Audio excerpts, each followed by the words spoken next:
दोस्तों स्वागत है आप लोगों का फिर से एक नए वीडियो पे। तो आज के हम लोग इस वीडियो पे देखने वाले हैं, जो आप लोग क्लास 8 के स्टूडेंट हैं, जो आप लोग का चैप्टर 1 है साइंस का, इसका हम लोग प्रश्न उत्तर को देखने वाले हैं, अभ्यास का प्रश्न उत्तर। तो चलो दोस्तों, हम लोग समय को नहीं गवाते और वीडियो को स्टार्ट करते हैं। तो फर्स्ट क्वेश्चन में दिया गया है कि उचित शब्द छाट कर रिक्त स्थानों की पूर्ति कीजिए। यानी कि यहाँ पर तैरने दिया है, जल, फसल, पोषक और तैयारी। तो ये सभी को हम लोग छाट छाट कर यहाँ पर उत्तर देना है।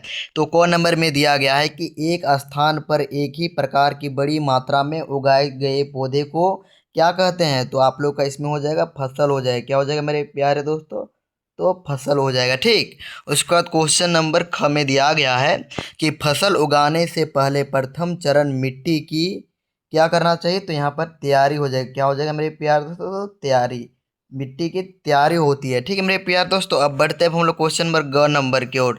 तो इसमें पूछा गया है कि क्षतिग्रस्त बीज जल की सतह पर क्या हो जाएगा। तो जल की सतह पर तैरने लगेगा। ठीक है, क्या हो जाएगा मेरे प्यार दोस्तों, तो तैरने लगेगा। ठीक है मेरे प्यारे दोस्तों, क्योंकि हम लोग जब किसी भी बीज को देखते हैं तो कौन अच्छा है, कौन खराब है, कौन ठीक है, तो उसको हम लोग चेक करते हैं पानी में डुबा कर। यदि वो तैरता है यानी कि वो ऊपर आ जाता है, मतलब वो खराब है। ठीक है मेरे प्यारे दोस्तों, क्वेश्चन नंबर घ कि फसल उगाने के लिए पर्याप्त सूर्य की प्रकाश एवं मिट्टी से। तो मिट्टी से क्या होगा, तो मिट्टी से आप लोग का जल, जल हो जाएगा, जल तथा यहाँ पर क्या हो जाएगा, तो पोषक हो जाएगा। जल तथा आप लोगों का हो जाएगा मेरे प्यारे दोस्तों, तो पोषक आवश्यक है। तो समझ में आ गया मेरे प्यारे दोस्तों। अब बढ़ते हैं हम लोग क्वेश्चन नंबर 2 की ओर। तो क्वेश्चन नंबर 2 में पूछा गया है कि कॉलम ए में दिए गए शब्दों का मिलान कॉलम बी से कीजिए। यानी कि हम लोग कॉलम बी से करना है, यहाँ पर ए से बी में करना है। ठीक, तो हम लोग इसका उत्तर आप लोग कैसे देंगे। कॉलम ए में दिया गया है खरी फसल, तो खरी फसल क्या हो जाएगा, तो आप क्या हो जाएगा, तो ई नंबर हो जाएगा, यानी कि धान एवं मक्का। उसके बाद 2 नंबर में दिया है रबी फसल, तो रबी फसल आप लोग का क्या हो जाएगा, तो 2 का हो जाएगा आप लोग का ऑप्शन नंबर डी हो जाएगा, यानी कि डी हो जाएगा। उसके बाद 3 का क्या हो जाएगा मेरे प्यार दोस्तों, तो 3 का हम लोग मिलान करेंगे तो आप लोगों का होगा रासायनिक उर्वरक हो जाएगा, यूरिया एवं सुपर फास्फोरस हो जाएगा। ठीक, उसके बाद 4 में दिया गया है, क्या दिया गया, तो कार्बनिक खाद। तो कार्बनिक खाद का आप लोग क्या हो जाएगा, तो सी नंबर हो जाएगा, यानी कि पशु अवशिष्ट, गोबर मूत्र एवं पादप अवशिष्ट। तो समझ में आ गया होगा मेरे प्यार दोस्तों इसको भी। अब बढ़ते हैं हम लोग क्वेश्चन नंबर 3 नंबर की ओर। तो 3 नंबर में इसमें पूछा गया है कि निम्न के दे दो दो उदाहरण दीजिए। ठीक है, तो 2 उदाहरण हम लोग को देना है। तो खरी फसल का हम लोग 2 उदाहरण क्या क्या देंगे, तो एक हो जाएगा आप लोग का धान हो जाएगा मेरे प्यार दोस्तों, ये खरी फसल है, और एक मक्का, ये दोनों क्या है, तो खरीफ फसल है। फिर पूछा गया है रबी फसल, तो रबी फसल का 2 बताना है। तो आप लोगों का हो जाएगा एक गेहूं हो जाएगा और चना, जो ये दोनों जो है वो आप लोगों का कौन सा फसल में आता है, तो रबी फसल के अंतर्गत आता है। ठीक है मेरे प्यार दोस्तों, तो समझ में आ रहा होगा। अब हम लोग क्वेश्चन नंबर 4 की ओर बढ़ते हैं। तो क्वेश्चन नंबर 4 में पूछा गया कि निम्न पर अपने शब्दों में एक एक पैराग्राफ लिखिए। तो एक एक पैराग्राफ हम लोग को लिखना होगा। तो किसके किसके, तो मिट्टी तैयार करने का, बुआई, निराई, थ्रेसिंग। तो सबसे पहले हम लोग मिट्टी तैयार करना देखते हैं। तो देखिए मेरे प्यार दोस्तों, दिया गया है कि फसल उगाने से पहले खेत की जुताई की जाती है। यानी कि से भी हम लोग फसल उगाते हैं तो सबसे पहले हम लोग खेत की जुताई करते हैं, यानी कि हल से भी करते हैं या ट्रैक्टर से भी करते हैं। तो सबसे पहले जुताई करते हैं, इससे मिट्टी मुलायम हो जाती है, इससे जो मिट्टी होता है वो मुलायम हो जाती है और बीज अच्छे से उगते हैं। ठीक मेरे प्यार दोस्तों, आप लोग किसान होंगे या किसान को देखते होंगे तो आप लोगों को जरूर पता ही होगा। ठीक है मेरे प्यार दोस्तों, अब बढ़ते हैं, अब हम बुआई तरफ बढ़ते हैं। तो बुआई में देख दिया गया है कि बुआई में बीज को खेत में बोया जाता है, यानी कि हम लोग, तो बुआई में क्या होता है मेरे प्यारों, तो बुआई में बीज को खेत में बोया जाता है, यानी जो बीज होता है उसको खेत में बोया जाता है, और अच्छे बीज सही दूर पर बोना जरूरी होता है। ठीक है मेरे प्यारों, तो समझ में आ रहा है। अब निराई, तो निराई क्या होता है मेरे प्यारों, तो निराई, तो निराई आप लोग का होगा कि निराई में खेत से घास फूस खपतवार हटाया जाता है। हम लोग किसी निराई करते हैं तो उस समय जो घास फूस खेत है में है उसको हटाया जाता है ताकि फसल अच्छी बढ़े, यानी कि ताकि फसल जो होता है मेरे प्यारे दोस्तों वो अच्छी से बढ़े, इसलिए ही ये सबको हटा दिया जाता है, घास फूस खपतवार को। तो इसी को हम लोग निराई कहते हैं। ठीक है मेरे प्यारे दोस्तों। अब थ्रेसिंग, थ्रेसिंग का मतलब भी जान लीजिए आप लोग क्या होता है। तो थ्रेसिंग का मतलब होता है कि इसमें फसल से अनाज को अलग किया जाता है, यानी इसमें जो फसल है तो फसल को अनाज से अलग किया जाता है। यह हाथ या मशीन से किया जाता है। देखो हम लोग यदि धान रोपते हैं या गेहूं रोपते हैं तो दो फसल से हम लोग अलग करते हैं कि नहीं करते मेरे प्यार दोस्तों, तो उसी को ही हम लोग कहते हैं थ्रेसिंग करते हैं। तो समझ में आ रहा होगा मेरे प्यार दोस्तों। अब देखिए 5 नंबर में क्या क्वेश्चन पूछा गया है कि स्पष्ट कीजिए कि उर्वरक खाद से किस प्रकार भिन्न है, यानी कि उर्वरक जो है वो खाद से किस प्रकार भिन्न है, इसको बताना होगा। ठीक है मेरे प्यार दोस्तों, तो आप लोग देख लीजिए कि उर्वरक और खाद दोनों फसल की वृद्धि के लिए जरूरी है, यानी कि उर्वरक और खाद दोनों फसल के लिए जरूरी है। उर्वरक रासायनिक पदार्थ होते हैं, यानी कि जो उर्वरक होते हैं मेरे प्यारे दोस्तों वो रासायनिक पदार्थ होते हैं और जल्दी असर करते हैं, लेकिन ज़्यादा उपयोग से मिट्टी खराब हो सकती है। खाद प्राकृतिक होती है, जो खाद होता है वो प्राकृतिक होती है।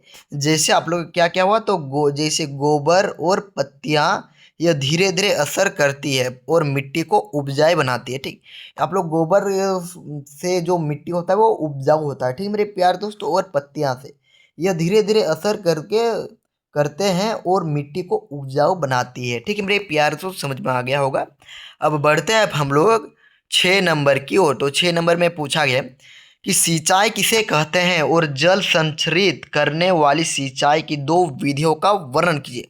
तो दिया गया इसमें पहले को आंसर में लिखिएगा कि फसलों को समय समय पर पानी देना सिंचाई कहलाता है, यानी कि जो हम लोग को फसलें को जो समय समय पर हम लोग सिंचाई नहीं करेंगे तो फसल होगा मेरे प्यारे। जैसे हम लोग आलू रोपते हैं, तो आलू रोपते हैं मेरे प्यारे दोस्तों, तो उसको हम लोग समय समय पर पानी देते हैं कि नहीं देते हैं, तो इसी को हम लोग सिंचाई कहते हैं।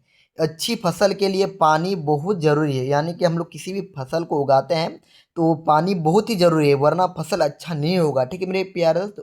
सिंचाई की कई विधियाँ होती है, जैसे ये देख लीजिए, एक नहर हो गया, नहर हो गया मेरे प्यार दोस्तों सिंचाई, और ट्यूबवेल द्वारा सिंचाई, इससे पौधों को सही मात्रा में पानी मिलता है। ठीक, ट्यूबवेल यानी कि जो बोरिंग होता है वो बड़ा बड़ा बोरिंग, तो उससे भी लोग सिंचाई करते हैं। ठीक है मेरे प्यारे दोस्तों, समझ में आ रहा होगा। इससे पौधों को सही मात्रा में पानी मिलता है और उनकी वृद्धि अच्छी होती है, और इस पानी मिलने से पौधों में अच्छे वृद्धि होती है। ठीक है मेरे प्यारे दोस्तों, तो आप लोगों को समझ में आ गया होगा मेरे प्यारे दोस्तों। अब बढ़ते हैं हम लोग क्वेश्चन नंबर 7 की। क्वेश्चन नंबर 7 में जो पूछा गया है कि यदि गेहूं को खरीफ ऋतु में उगाया जाता है तो क्या होगा, यानी कि उसको हम लोग गेहूं जो है वो खरीफ ऋतु में हम लोग उगाएंगे तो क्या होगा। ठीक, चर्चा कीजिए। ठीक, क्योंकि ये कौन सा फसल के अंतर्गत आता है, तो ये रबी फसल के अंतर्गत है। गेहूं एक रबी फसल है और इसे ठंडे मौसम की ज़रूरत होती है, और इसे ठंडे मौसम की ज़रूरत है। अगर इसे खरीफ ऋतु में उगाया जाएगा, यदि हम लोग इसको खरीफ ऋतु में उगाते हैं फसल को, यानी कि गेहूं को, जब बारिश ज़्यादा होती है तो यह ठीक से नहीं उगेगा, यानी कि इसको जब ज़्यादा बारिश होगा ना मेरे प्यारे दोस्तों तो ये ठीक से उगेगा ही नहीं उगेगा, और ज़्यादा पानी और गर्मी के कारण फसल खराब हो सकती है, और ये जो फसल है वो ज़्यादा पानी और ज़्यादा धूप से ये नहीं हो सकता है। ठीक है मेरे प्यारे दोस्तों, तो इसीलिए इसको खरीफ फसल कहते हैं। ठीक है मेरे प्यारे दोस्तों, समझ में आ रहा होगा आप लोगों को। खराब हो सकती है और उत्पादन कम हो सकता है, यानी कि उसमें जो बढ़िया उत्पादन होगा वो कम हो सकता है। तो समझ में आ गया होगा मेरे प्यार दोस्तों। उसके बाद क्वेश्चन नंबर 8 कि खेत में लगातार फसल उगाने से मिट्टी पर क्या प्रभाव पड़ता है, व्याख्या कीजिए। यानी कि लगातार हम लोग खेत में फसल उगाते हैं तो मिट्टी पर क्या प्रभाव पड़ता है, व्याख्या करना है। तो लगातार एक ही खेत में फसल उगाने से मिट्टी पोषक तत्व धीरे धीरे खत्म हो जाती है। लगातार एक ही खेत में फसल उगाने से पोषक तत्व धीरे धीरे खत्म हो जाती है, इससे मिट्टी उर्वरता कम हो जाती है। परिणाम स्वरूप फसल की गुणवत्ता और उत्पादक दोनों घट जाते हैं। इसलिए बीच बीच में खाद देना और फसल बदलना जरूरी होता है। ठीक है, इसलिए बीच बीच में खाद देना और फसल देना जरूरी होता है। ठीक है मेरे प्यारे दोस्तों, तो समझ में आ गया होगा आप लोगों को। अब बढ़ते हैं 9 नंबर की ओर कि खपतवार क्या है और हम उनका नियंत्रण कैसे कर सकते हैं। ठीक, यानी जो खपतवार है तो इसका मतलब क्या होता है और इसको कैसे हम लोग ठीक कर सकते हैं, इसमें पूछा गया है।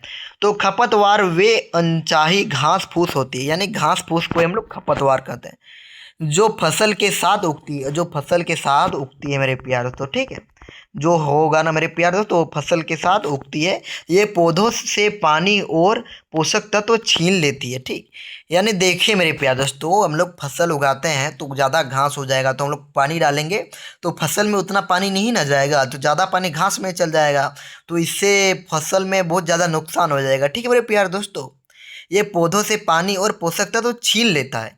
इन्हें हटाने के लिए हाथ से निराई की जाती है, यानी कि इसको हम लोग हाथ से हटाते हैं, ठीक है। या खपतवार नाशक दवाइयों का उपयोग करते हैं, यानी कि अभी आप लोग जानते ही होंगे जो घास मरने का भी दवाई आता है, ठीक है मेरे प्यार, तो उससे वो घास मर जाता है, ठीक। दवाई का उपयोग किया जाता है जिससे फसल अच्छी तरह बढ़ती है।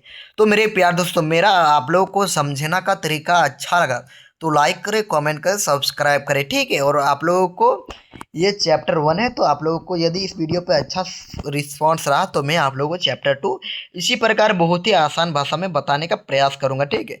और मुझे आशा है कि आप लोगों को सारा क्वेश्चन अच्छे से समझ में आ गया होगा। तो जय हिंद, वंदे मातरम।